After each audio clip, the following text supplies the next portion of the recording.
이번 시간에는 이제 우리 컴퓨터 일반 하기로 했는데요. 제가 영상 다음 주 화요일 거를 녹화를 좀 미리 좀 해놨거든요. 그래서 12번까지는 제가 설명을 해놨어요. 그래서 일단은 화요일 날 올려드리고 오늘은 13번부터 진행을 하겠습니다. 휴지통이라는 거고요. 앞에 거 뭐 모르셔도 그게 뒤에 설명드리는 데는 지장 없으니까 오늘은 13번부터 또 진행을 하겠습니다. 휴지통, 그러니까 앞에 부분은 이제 컴퓨터 일반인데 윈도우에 관한 내용도 있고요.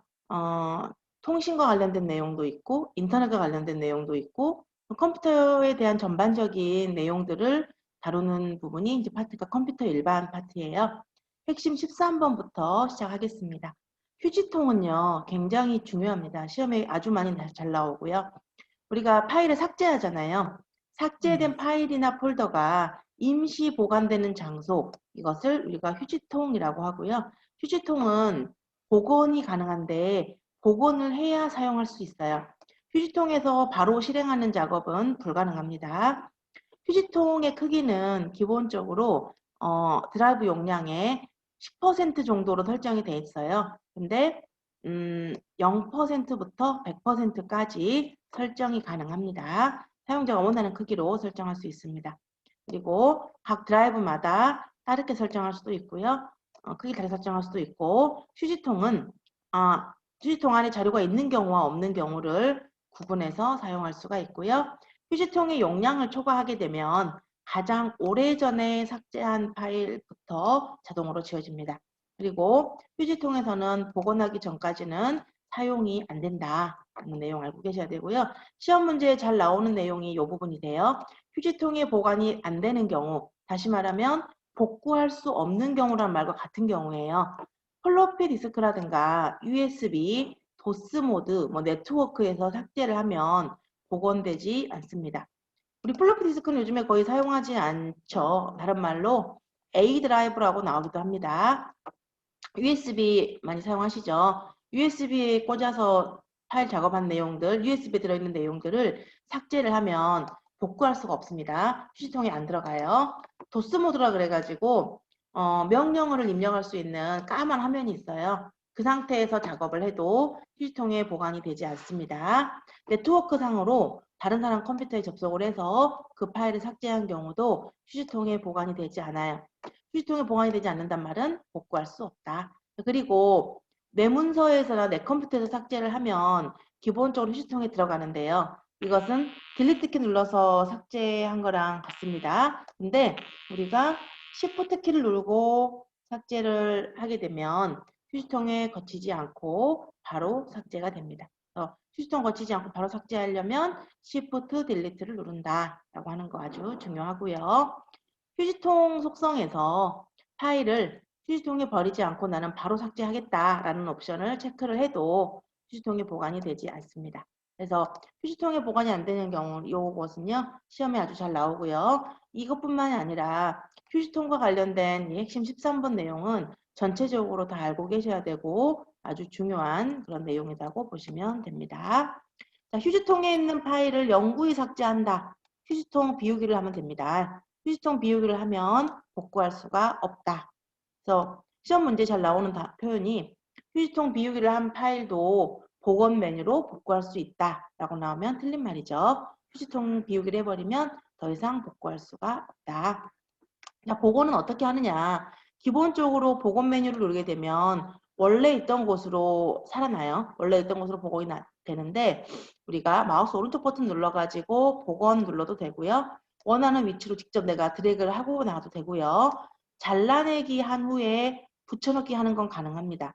근데 잘라내기 한 경우는 가능한데요. 복사한 경우에는 복원이 불가능하다. 이 휴지통에 관한 특히 복원 방법 요즘에 시험에 많이 나옵니다. 복원을 할 때는 기본적으로 원래 있던 곳으로 복원, 그리고 직접 원하는 곳으로 드래그하는 작업도 가능, 잘라내기 해서 붙여넣기 한 경우는 가능하지만 복사가 컨트롤 C죠. 컨트롤 C를 하고 컨트롤 V를 하는 것은 안 된다. 이 내용 휴지통은 전체적으로 다 중요하고요. 14번에 보조 프로그램입니다. 컴퓨터를 사용하는데 도움을 주는 그런 프로그램을 보조 프로그램이라고 하고요. 우리는 메모장, 그림판, 그리고 미디어 플레이어 이 정도 살펴보겠습니다. 메모장은요. 서식이 없는 간단한 텍스트 파일을 작성할 때 사용하는 프로그램을 메모장이라고 불러요. 파일 형식은 txt 파일 요거 하나만 열 수 있고요. 메모장에는 글꼴을 바꿀 수가 있어요. 글자 크기도 바꿀 수가 있고 그런데 전체에 대해서만 바꿀 수 있어요. 특정 부분에 대해서만 한글처럼 특정 부분만 빨간색으로 한다거나 특정 부분만 뭐 크게 한다거나 이런 건 안 되고요. 글꼴 전체에 대해서 글자 전체에 대해서 크기나 뭐 색깔이나 뭐 이런 거 색깔은 안 되고 크기나 글꼴을 바꿀 수 있는 그런 작업이 가능합니다. 자, 메모장에 시간과 날짜를 표시하는 방법이에요. 편집의 시간 날짜 또는 키보드 F5번 또는 문서의 맨 첫 행 왼쪽에 .log라고 쓰는 거 이 세 가지 방법입니다. 우리 시험이 사지선다형이잖아요. 시간 날짜를 표시하는 방법이 아닌 것 해갖고 잘 나오겠죠. 시간 날짜, 편집의 시간 날짜 또는 F5번 또는 .log라고 처음에 쓴다. 이 세 가지가 시간 날짜를 삽입할 수 있는 그런 방법이고요. 메모장은 그림 삽입 안 되죠. 차트 넣는 것도 안 됩니다. 이런 것들을 OLE 객체 삽입이라 그러는데요. 이게 안 됩니다. OLE라는 것은 오브젝트, 객체를 링크, 연결하고 인베디드, 삽입하는 그런 기능을 말하는데 메모장은 이런 기능이 없습니다. 대신 자동 줄 바꾸면 돼요. 근데 어떤 칸이 딱 차면 옆으로 알아서 다음 줄로 내려간다는 거죠. 찾기, 검색하는 기능도 가능하고요. 이런 게 가능한 게 메모장입니다. 자, 그림판 보시면 윈도우에서 간단하게 그림 같은 거 뭐 작성한다거나 편집하는 거 가능하죠. 기본 저장 형식은 PNG예요. PNG고 OLE 객체 삽입이 가능합니다. 그림이 그리고 바탕화면 배경으로 사용할 수 있는 그림이 그림판 파일이다라고 보시면 될 것 같고요. 위로 쭉 올라가면은 미디어 플레이어라는 게 있어요. 오른쪽에 윈도우 미디어 플레이어. 자, 이것은 멀티미디어 파일을 재생할 수 있는 프로그램이에요. 자, 플레이어라는 말이 붙었죠. 이것은 재생입니다. 재생. 그래서 편집한단 말이 나오면 안 돼요. 이 플레이어는 그냥 틀어주는 역할을 하는 거예요. 음악 CD, MP3, 뭐 미디 파일, 이런 동영상 파일 이런 것들을 재생을 한다라는 말이 중요하고요. 재생뿐만이 아니라 자신만의 CD를 만들거나 DVD를 만드는 이런 작업도 가능하고 동기화라는 기능이 있어요. 같은 상태를 유지시켜주는 걸 동기화라 그러는데 동기화 기능을 이용해서 음악 라이브러리에 있는 것과 휴대장치에 있는 음악을 동일하게 유지하는 이런 작업도 가능하다. 그래서 미디어 플레이어에서는 파일을 재생하는 거다. 동영상을 편집하거나 제작한다라고 나오면 틀린 말이고 재생만 할 수 있다라고 알고 계시면 맞는 것 같아요. 자, 15번부터는 제어판이 나옵니다. 제어판이라는 것은요. 컴퓨터에 환경을 설정할 수 있는 곳을 제어판이다 그래요. 각종 설정을 하기 위한 곳이 제어판인데요. 여기 제어판이 핵심 쭉 몇 번 나오는데요. 이 제어판에서는 어디서 무엇을 설정해야 되는지 내가 이런 항목을 설정하고 싶으면 제어판에 어떤 메뉴에 들어가야 되는지 그거를 찾을 수 있는 게 중요합니다. 자, 제어판의 개인 설정이라고 하는 것은요. 우리 윈도우 7부터 개인 설정이 나왔어요. 윈도우 XP에서는 개인 설정이 없었고 윈도우 7 버전부터 이제 개인 설정이 있는데요. 테마라든가 바탕화면 배경이라든가 창색이라든가 화면 보호기 이런 설정이라든가 바탕화면 아이콘, 마우스 포인터, 소리 이런 설정을 자기가 원하는 대로 설정을 하는 거예요. 이걸 개인 설정이라 합니다. 그러니까 내가 원하는 바탕화면 배경, 뭐 소리, 화면 이런 설정들을 하는 거 이걸 제어판 개인 설정이라고 한다라고 보시면 될 것 같고요. 우리 하나씩 살펴보면 테마라고 하는 것은 바탕화면의 배경 그림 같은 거라든가 창색이라든가 뭐 소리라든가 이런 모든 것들을 하나의 그룹으로 묶어놓은 세트라고 생각하시면 돼요. 테마를 설정하면 그에 대한 이런 세부 설정들이 한꺼번에 다 적용이 되는 것을 이야기합니다. 바탕화면 배경도 내가 지정할 수가 있잖아요. 그림 파일이 가능해요. GIF라고 하는 파일이나 BMP, JPG, PNG 같은 그림 파일을 바탕화면 배경으로 지정할 수가 있는데 바탕화면 배경 그림은 일단 채우기를 할 수가 있어요. 화면에 꽉 차게 한다거나 맞춤, 늘리기, 바둑판식 배열, 가운데 뭐 이런 형식으로 바탕화면 배경 그림을 지정할 수 있고요. 바탕화면 배경이 시간 간격으로 쭉 바뀌는 슬라이드 쇼 형태대로 지정하는 것도 바탕화면 배경에서 설정 가능합니다. 개인 설정에 들어가셔야 돼요. 개인 설정에 바탕화면 배경에서 합니다. 그 다음에 화면 보호기라는 게 있어요. 일정 시간 동안에 모니터에 전달되는 정보가 없을 때 화면 보호기가 작동되도록 설정을 하는 거죠. 화면 보호기가 없으면 모니터가 빨리 손상이 돼요. 그래서 그런 걸 방지하기 위해서 일정 시간 동안 움직임이 없거나 하면 뭔가 화면에 강제로 움직임을 주는 거죠. 그런 것을 화면 보호기라고 합니다. 모니터의 번인을 방지하기 위한 효과예요. 번인이라는 것은 안에서 모니터가 움직임이 없게 되면은 탄다 그래요. 탄다라고 해서 번인이라고 하는 게 있는데 그걸 방지하기 위한 효과가 화면 보호기입니다. 바탕화면 아이콘도 변경할 수 있고요. 마우스 커서라든가 소리에 관한 설정도 전부 다 개인 설정에서 한다. 자, 제어판에 보시면 디스플레이라고 하는 탭이 있는데요. 디스플레이는 바탕 화면에 관련된 설정을 하는 곳이 제어판의 디스플레이예요. 그러니까 예전에 윈도우 XP 버전을 사용하신 분들은 이 디스플레이 안에서 아까 우리 개인 설정에서 했던 바탕화면 배경 설정이라든가 이런 것들을 다 했었거든요. 근데 윈도우 7으로 가면서 디스플레이는 아예 그냥 화면 보는 것과 관련된 것만으로 바뀌어버렸습니다. 제어판의 디스플레이에서는요. 사용자가 화면의 크기를 바꿀 수 있어요. 화면에 표시되는 텍스트 크기나 항목의 크기를 변경할 수 있습니다. 모니터의 해상도를 바꿀 수 있고요. 모니터의 방향을 설정할 수 있고요. 그 다음에 복수 모니터를 설치할 수 있어요. 우리 본체 하나에 모니터를 2개 이상 연결하는 것을 복수 모니터라고 그러는데 복수 모니터 설정하려면 제어판의 디스플레이에서 설정을 합니다. 그래서 작업할 때요. 회사 같은 데서 보면 모니터 한 대만 있으면은 일하기가 불편하거든요. 그래서 검색하는 모니터 또는 뭐 엑셀이나 한글 작업하는 모니터가 2개가 별도로 있거든요. 그런 걸 복수 모니터라고 부르고 이거 설정할 때는 제어판의 디스플레이라는 곳에서 한다. 그래서 제어판의 디스플레이는 바탕 화면 보는 것과 관련된 그런 내용이다라고 보시면 되겠습니다. 복수 모니터 설명 나왔죠? 하나의 컴퓨터에 여러 대의 모니터를 연결하는 것이다. 하나의 모니터에서는 웹 검색 작업하고 다른 모니터에서는 문서 작업할 때 하는 모니터마다 다른 작업을 수행하도록 하는 것을 우리가 복수 모니터라고 한다라고 보시면 됩니다. 대규모 바탕화면을 연출할 수 있겠죠. 화면이 좁으면 되게 답답한데 그걸 넓게 보면서 일을 편리하게 할 수 있게 하기 위해서 많이 사용합니다. 자, 제어판에 프로그램 및 기능이라는 게 있어요. 아주 중요합니다. 이 제어판 쪽은 전체적으로 좀 출제 빈도가 높아요. 시험에서. 프로그램 및 기능은 3가지 역할을 하는데요. 첫 번째 하는 역할은 응용 프로그램의 제거, 변경, 복구 작업을 합니다. 응용 프로그램이라는 것은요. 내가 설치한 프로그램이에요. 우리가 사용하는 엑셀, 한글, 뭐 파워포인트 이런 것들 있죠. 그런 것들을 응용 프로그램이라고 합니다. 이 응용 프로그램을 제거하거나 변경하거나 복구하는 그런 작업을 할 때 제어판의 프로그램 및 기능이라는 곳에서 한다는 거죠. 두 번째, 업데이트 보기가 있어요. 설치된 업데이트 보기 해서 업데이트에 대한 정보를 확인하는 겁니다. 윈도우 같은 경우 자동으로 업데이트가 되기 때문에 그 업데이트에 대한 정보를 우리가 확인하거나 변경할 수 있는 게 업데이트 보기라고 하는 메뉴예요.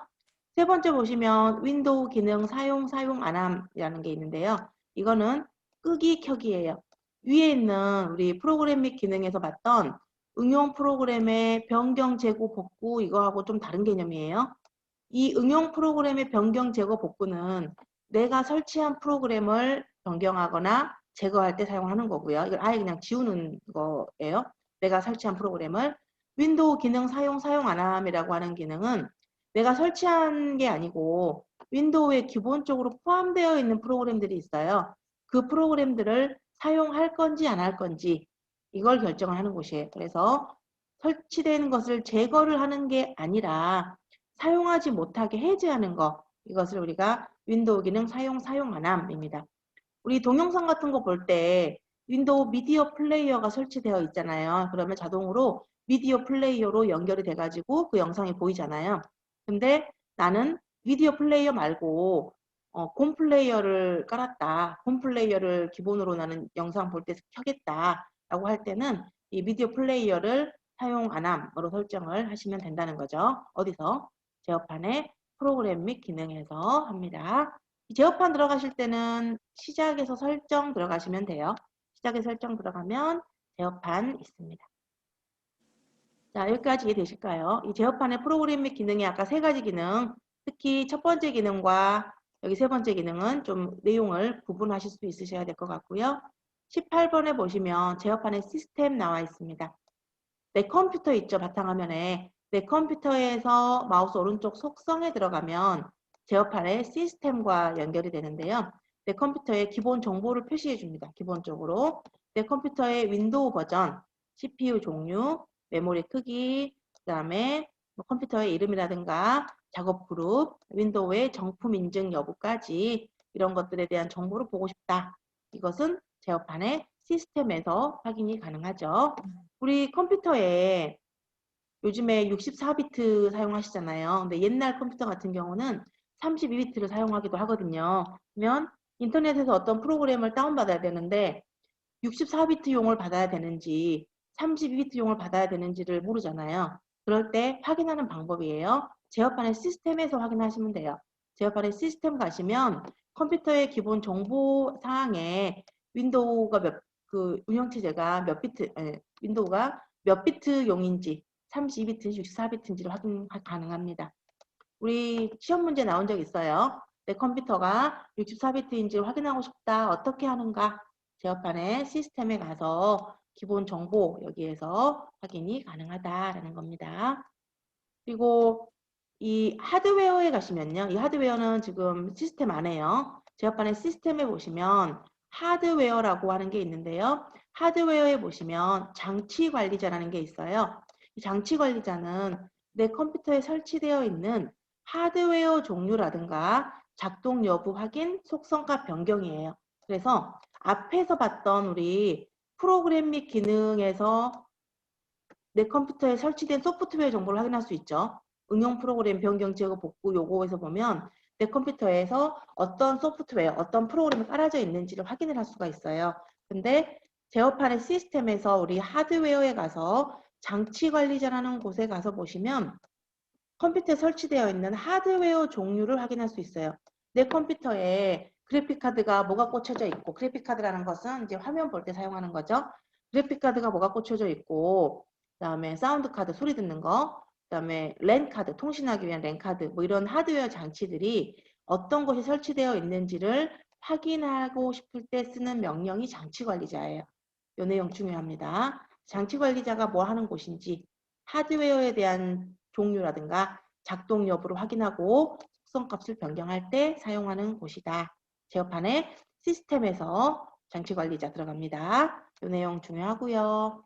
그 다음에 제어판의 시스템 쪽에 가보시면은 여기 시스템 보호라든가요. 복원 같은 메뉴 있고요. 원격 지원도 가능해요. 이런 설정들은 전부 다 어디서 한다? 제어판의 시스템에서 합니다. 원격 지원 들어보셨나요? 원격 지원? 이제 AS에서 많이 사용을 하는 거죠. 컴퓨터에 직접 컴퓨터를 들고 찾아가거나 하지 않아도 다른 사용자가 내 컴퓨터에 접근을 해서 문제를 해결시켜 줄 수 있게 도와주는 것을 원격 지원이라고 합니다. 원격 지원 설정하려면 여기서 한다고요. 제어판의 시스템에서 원격 지원 들어가시면 됩니다. 장치관리자가 한 번 더 나왔네요.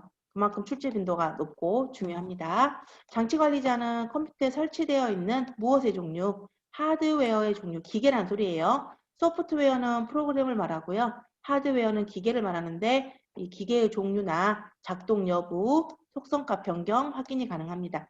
어떤 장치 앞에 아무런 기호가 없어야 그 장치가 정상 작동되는 장치인 거예요. 근데 장치 앞에 화살표가 붙어 있거나 물음표가 있거나 느낌표가 있으면 뭔가 문제가 있는 장치이거든요. 아래쪽 화살표가 나타나 있다는 것은 현재 사용되지 않는 장치다. 물음표가 있다는 것은 설치되지 않은 미설치 장치다. 느낌표가 있다는 것은 정상 동작하지 않는 장치다라는 의미가 됩니다. 이 의미들을 좀 알고 계셔야 될 것 같아요. 시험 문제에 종종 물어봅니다. 그래서 장치관리자라는 것이 뭘 하는 곳인지에 대해서 개념을 좀 이해하시면 될 것 같고요. 그 다음에 20번에 보시면 제어판에 마우스와 제어판에 키보드가 있어요. 이것은 마우스에 관한 기본적인 설정들은 다 제어판에서 마우스에서 합니다. 키보드에 대한 설정은 전부 다 제어판의 키보드에서 하는데요. 일단은 제어판의 마우스 보시면 일단 왼손잡이 설정할 수 있어요. 우리가 왼쪽이 클릭, 오른쪽이 마우스 오른쪽 클릭은 단축 메뉴가 나타나게 하는 곳인데 좌우를 바꿀 수가 있어요. 왼손잡이용으로. 그것을 우리가 제어판의 마우스에서 설정할 수가 있고요. 더블 클릭 속도를 지정할 수 있어요. 얼마나 빠르게 더블 클릭을 해야 더블 클릭으로 인식을 할 건지 거기에 대한 속도를 설정하는 것도 가능합니다. 그 다음에 마우스 휠 있죠? 휠을 한번 내렸을 때 얼만큼 내려갈 건지 결정을 하는 것을 그것도 우리 제어판의 마우스에서 합니다. 그래서 제어판의 마우스에서 보시면 좌우 방향 설정하는 거예요. 왼손잡이 설정하는 메뉴, 더블 클릭 속도 변경, 더블 클릭이에요. 3번 클릭이라고 시험에 잘 나오는데 3번 클릭 아니고 더블 클릭입니다. 휠을 한번 내렸을 때 얼마큼 화면이 내려갈 것인지 이런 거 설정하는 곳이 전부 다 제어판의 마우스라고 보시면 되겠고요. 제어판의 키보드는요. 키 재입력 시간이라든가 뭐 커서 반응 속도, 커서 깜빡인 속도, 그 다음에 업체와 드라이버 설정 변경 이런 메뉴를 설정하는 거예요. 그래서 키보드에 대한 기본적인 설정을 하는 곳이 제어판의 키보드예요. 자, 밑에 보시면 접근성 센터 있는데요. 제어판 중에서 가장 출제 빈도가 높은 곳이 이 접근성 센터거든요. 접근성 센터는 신체 장애가 있거나 컴퓨터에 익숙치 않은 사용자들이 컴퓨터를 쉽게 사용할 수 있도록 키보드, 소리, 마우스 이런 것들을 설정을 변경할 때 사용하는 기능을 접근성 센터라고 합니다. 윈도우 XP 버전에서는요. 내게 필요한 옵션이라는 메뉴로 있었고요. 윈도우 7으로 바뀌면서 용어가 접근성 센터로 바뀌었어요. 굉장히 중요하고 누구나 접근할 수 있도록 컴퓨터 사용이 익숙하지 않거나 신체에 장애가 있는 사람들도 누구나 접근하기 쉽게끔 다양한 편의사항을 제공한다는 거죠. 편의 옵션을 제공하는 것을 접근성 센터라고 불러요. 그래서 뭐 화면이 없으면 그냥 읽어주는 거죠. 나레이터라든가 오디오 설명, 텍스트 음성 변환 이런 걸 해서 읽어주는 도움을 주는 거예요. 그 다음에 컴퓨터를 보기 쉽게 하기 위해서요. 고대비 설정을 합니다. 우리가 보통 지금 화면 보시듯이 흰색 바탕에 검정 글씨로 되어 있잖아요. 이걸 바꿔버려요. 검정 바탕에 흰색 글씨가 되게끔 뭐 바꾼다거나 해서 좀 더 선명하게 보일 수 있도록 표현을 해주는 게 고대비 설정이고요. 텍스트 아이콘 크기를 변경합니다. 글자를 크게 해주고요. 돋보기 같은 기능을 켜가지고 400%, 1600%까지 확대할 수 있게끔 설정을 해주고요. 커서 깜빡이는 두께도 좀 두껍게 설정을 해서 커서가 어디가 있는가 찾기 쉽게 하고요. 이렇게 좀 잘 안 보이는 분들을 위해서 이런 식으로 설정을 해주는 기능이에요. 마우스나 키보드가 없을 때는 화상 키보드라든가 음성인식 이런 걸 사용하게끔 해서 손이 불편한 사람들을 위해서 사용할 수 있게끔 도와주는 거고요. 마우스를 쉽게 사용하기 위해서요. 마우스 키라는 게 있어요. 마우스 키라는 것은 우리 키보드에 오른쪽에 보면은 숫자 키패드가 있죠. 숫자판. 그걸 이용해서 마우스처럼 사용할 수 있게끔 하는 게 마우스 키라고 하는 거예요. 요거는 좀 중요한데요. 뭐하고 구분을 하셔야 되냐면 우리 아까 제어판에 마우스 있었죠. 제어판에 마우스하고 요거도 마우스라는 데 대한 설명이잖아요. 이거하고 좀 구분을 하셔야 돼요. 이거는 마우스 키라는 것은 키보드의 숫자 키패드를 이용해서 마우스 포인터를 이동하는 건데 제어판의 일반적인 마우스에서 하는 게 아니고 접근성 센터의 마우스에서 하는 기능이라는 거죠. 이걸 구분하셔야 돼요. 그래서 시험 문제에 제어판의 마우스에서 설정할 수 있는 게 아닌 것은 이렇게 물어봐요. 그러면 우리는 아까 좌우 바꾸는 거 있었고 더블클릭 속도 지정하는 게 있었고요. 휠을 한번 내릴 때 얼만큼 내리면 이동이 되게 할 건지도 있었죠. 이런 것들과 더불어서 마우스 키는 제어판의 마우스가 아니고 접근성 센터의 마우스 기능이라는 거 좀 구분을 좀 해주셔야 될 것 같습니다. 키보드도 마찬가지예요. 키보드를 사용하기 쉽게 하기 위해서 접근성 센터에서 제공하는 기능은 고정키, 토글키, 필터키가 있어요. 고정키는 두 개의 키를 동시에 누르기 힘들 때 하나가 눌러져 있는 상태로 인식을 하는 게 고정키예요. 토글키는 캡슐럭 키나 넘버럭 키, 스크롤락 이런 키들은 켜져 있을 때와 꺼져 있을 때 기능이 다른데 이런 키를 켤 때 어떤 소리가 나타나게 하는 이런 게 토글키 기능이에요. 필터키는 사용자가 어떤 특정 키를 한 번 누르고 손을 늦게 떼더라도 한 번만 입력되게 한다거나 그런 거 설정하는 반복 입력 속도를 느리게 해주는 이런 기능이 필터키거든요. 그래서 고정키, 필터키, 토글키 이 키보드에 관한 기능 이 세 가지는 제어판의 키보드에서 하는 게 아니고 접근성 센터에 보면 키보드라고 있죠. 접근성 센터 안에 있는 키보드 기능이에요. 그걸 구분해 주셔야 돼요. 일반적인 키보드 기능이 아니고 특수 기능이라고 생각하시면 될 것 같아요. 접근성 센터 안에 있는 키보드 기능이니까 요거 아까 제어판의 마우스, 제어판의 키보드 하고 접근성 센터 안에 있는 키보드 마우스 하고 이걸 구분해 주셔야 되고요. 소리 대신 소리에 대한 시각적 알림을 켠다거나 음성 대화에 텍스트 캡션, 자막 같은 걸 사용한다거나 하는 그런 기능도 전부 다 접근성 센터에서 하는 겁니다. 시험 문제에 접근성 센터가 무엇인가에 대해서 잘 물어봐요. 뭐 하는 기능인지를 물어보고 여기서 설정할 수 있는 게 뭐고 없는 게 뭔지 요거 잘 구분하셔야 됩니다. 21번은 비중 있게 공부를 하셔야 됩니다. 22번에 보면 제어판에 기타 항목이라고 있고요. 글꼴 있네요. 우리가 글꼴을 설치할 수 있잖아요. 글꼴은 글자체 이야기하는데 C에 윈도우즈의 폰트에 설치가 돼요. 여기에다가만 설치를 하면 대부분의 프로그램에서 다 사용할 수 있고요. 얼마든지 추가나 제거하는 작업도 다 가능합니다. 네트워크를 통해서 글꼴을 설치하는 것도 가능하고요. 그래서 글꼴 설치되는 경로를 좀 봐놓으시면 되겠습니다. C의 윈도우즈의 폰트에 설치가 됩니다. 그 다음에 소리, 제어판의 소리. 소리를 다 관리하는 곳이에요. 제어판의 소리라는 곳은 소리 구성표를 이용해서 어떤 시작음, 종료음, 경고음, 이런 다양한 효과음 같은 거 설정을 하는 거고요. 장치별 볼륨이라든가 음소거 기능 이런 것도 다 가능한 게 제어판의 소리입니다. 사용자 계정이라는 게 있어요. 사용자 계정은 한 대의 컴퓨터를 2명 이상의 사용자가 같이 작업을 하는 거죠. 사용자가 한 대의 컴퓨터를 공유할 때 각 사용자마다 바탕화면이라든가 시작 메뉴, 즐겨찾기 이런 설정을 다르게 지정하는 것, 이것을 사용자 계정이라고 하는데요. 계정의 종류는 두 가지가 있습니다. 관리자 계정이라는 게 있고요. 표준 사용자 계정이라는 게 있어요. 관리자 계정은 누구나 제한 없이 컴퓨터 설정을 변경할 수 있는 것을 이야기를 하고요. 표준 사용자 계정은 이제 제한된 계정의 한 종류인데요. 이 표준 사용자 계정에서 할 수 있는 것과 없는 것을 좀 구분하셔야 됩니다.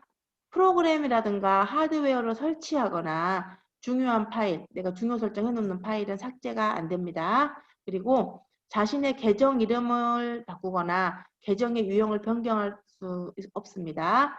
근데 이미 설치된 프로그램을 실행하거나 어떤 바탕화면 설정이라든가 자신의 계정에 대한 암호를 설정하는 작업들은 가능하다. 그래서 어차피 관리자 계정은 제한 없이 사용하는 거니까 이것은 구분하기가 쉬운데요. 표준 사용자 계정은 제한된 계정의 한 종류잖아요. 어떤 작업이 되고 어떤 작업이 안 되는지 요거를 시험에서 잘 물어보니까 잘 봐놓으시고요. 그다음에 기본 프로그램이라는 것은요. 어떤 파일을 열 때 자동으로 연결되어 있는 기본 프로그램, 연결되어 있는 프로그램을 기본 프로그램이라고 부르고요. 자동 설정됩니다. 연결 프로그램도 마찬가지죠. 특정 파일을 열 때 자동으로 실행되게 하는 프로그램, 이것을 우리가 연결 프로그램이라고 그러고 확장자에 의해서 자동으로 결정됩니다. 확장자라는 것은요. 우리가 그 문서에 보면은 .jpg 이렇게 붙죠. JPG가 아니고 HWP 이렇게 붙죠. 문서는. 그림은 JPG라고 되고 그다음에 음악 같은 경우는 MP3 뭐 이렇게 되잖아요. 이런 것들이 확장자예요. 파일의 성격을 나타내는 종류를 확장자라고 합니다. 그 확장자에 의해서 연결 프로그램은 자동으로 결정되고요. 파일을 더블 클릭하면 자동으로 그 프로그램이 열리면서 들어가야 되잖아요. 근데 연결 프로그램을 지정하라고 나온다는 것은 해당 프로그램이 존재하지 않는다. 뭐 해당 프로그램이 손상됐거나 그 프로그램이 안 깔아져 있을 때 연결 프로그램을 지정하라고 이렇게 나올 수가 있다는 거죠. 자, 제가 잠깐 공유 중지하고 출석 체크를 잠깐 하겠습니다. 잠시만요. 한 7분 정도 남아가지고요. 잠시만요.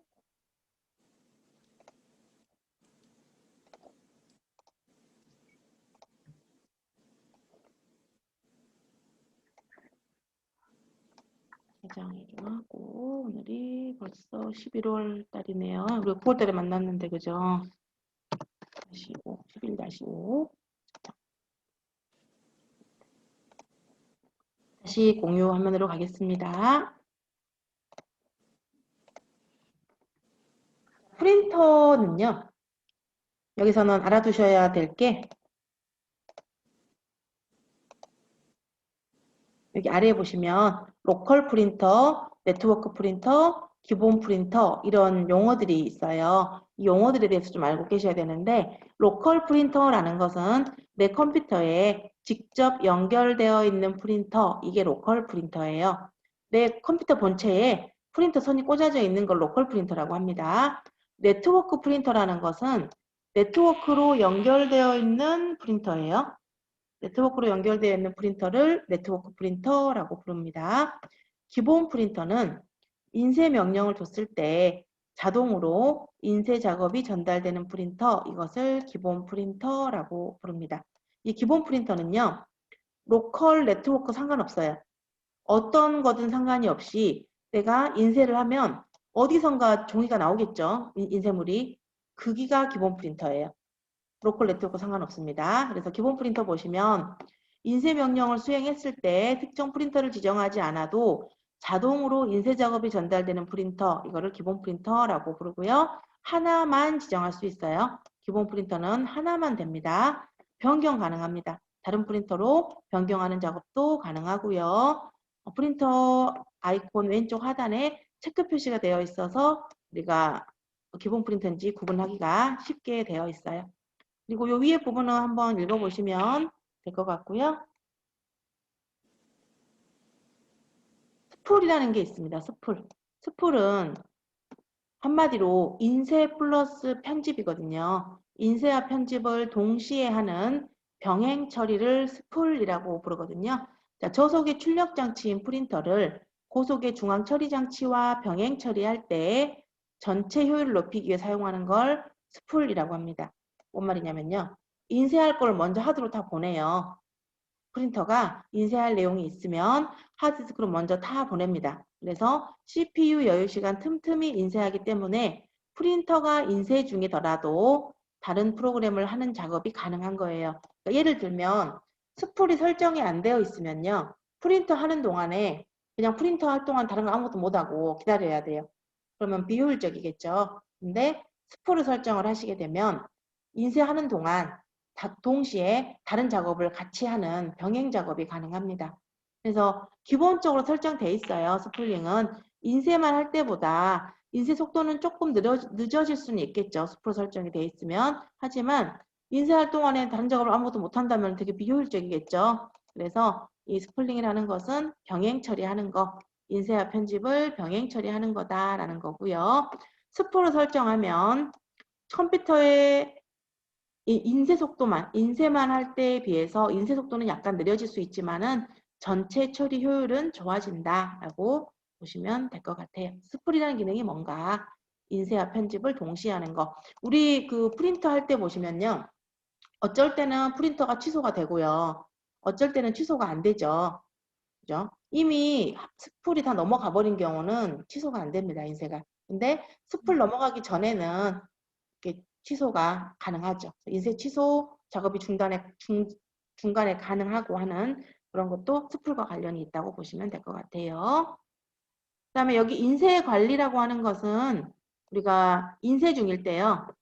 오른쪽 우리 화면에 그 알림 영역에 프린터 아이콘이 딱 떠 있잖아요. 그 프린터 아이콘을 더블 클릭을 해보면 인쇄에 관한 그런 목록을 볼 수가 있어요. 인쇄가 몇 % 되고 있고 현재 인쇄할 목록이 뭐뭐 남았고 이런 거에 대한 정보를 확인할 수 있는데 그거를 인쇄 관리라고 합니다. 인쇄 중일 때 작업 표시줄에 프린터 아이콘을 더블 클릭하면 작업 표시줄이라는 것은 우리 여기 화면의 아래를 작업 표시줄이라고 하죠. 작업 표시줄을 더블 클릭했을 때 인쇄 관리자가 뜨는데 그때 인쇄를 뭐 중간에 종료하거나 잠시 중지하거나 하는 그런 작업이 가능하다. 대기 중인 문서를 삭제하는 것도 가능하고요. 출력 대기 순서를 조정하는 것도 가능하다. 근데 대기 중인 문서를 다른 프린터로 전송할 수 있는데 오류가 발생한 문서는 전송이 안 된다. 이런 내용들이 시험에 뭐 인쇄 관리자에서 할 수 있는 것과 없는 것 또는 맞는 거 틀린 거 찾는 문제로 좀 나오니까요. 이런 말들이 어떤 게 되고 어떤 게 안 되는지를 좀 확인해 놓으시면 좋을 것 같아요. 25번 중요합니다. 시스템 유지 보수예요. 디스크 검사라는 것은 파일의 오류를 검사하는 거예요. 그래서 발견된 오류를 복구를 해줍니다. 근데 네트워크 드라이브라든가 CD-ROM 이런 드라이브는 디스크 검사를 할 수가 없습니다. 그래서 우리 컴퓨터를요, 비정상적으로 종료하고 다시 켰을 때 바로 안 켜지고 파란색 화면이 뜨면서 어떤 숫자가 올라가는 경우를 보신 적 있으실까요? 그게 디스크 검사를 하고 있는 거거든요. 하드디스크가 뭔가 좀 문제가 있어서 얘가 검사를 해서 발견된 오류를 복구시켜주는 그런 과정이라고 보시면 돼요. 근데 네트워크 드라이브라든가 CD-ROM 이런 것들은 디스크 검사를 할 수가 없습니다. 오로지 읽을 수만 있는 거예요. 포맷이라는 것은 초기화라는 겁니다. 다 지우고 새로 만들 때 우리가 포맷 시킨다라고 말을 하죠. 포맷은 트랙과 섹터를 새로 형성한다 했는데 우리 운동장 트랙처럼 동심원이 있어요. 그걸 트랙이라고 부르고 그걸 일정 구간으로 쪼개주는 걸 섹터라고 부르거든요. 이 트랙과 섹터를 다 새로 형성해 주는 거 이것을 포맷 초기화라고 부릅니다. 다 하면 좋겠는데 일단 다음 시간에 해야 될 것 같고요. 여기까지 일단 하고 다음 시간에 여기 25분부터 다시 한번 제가 설명을 하겠습니다. 여기까지 수업을 해야 될 것 같고요. 혹시 또 화요일 날 제가 앞에 부분 올릴 거니까 그거 보시고 목요일 날은 그 뒷부분 하겠습니다.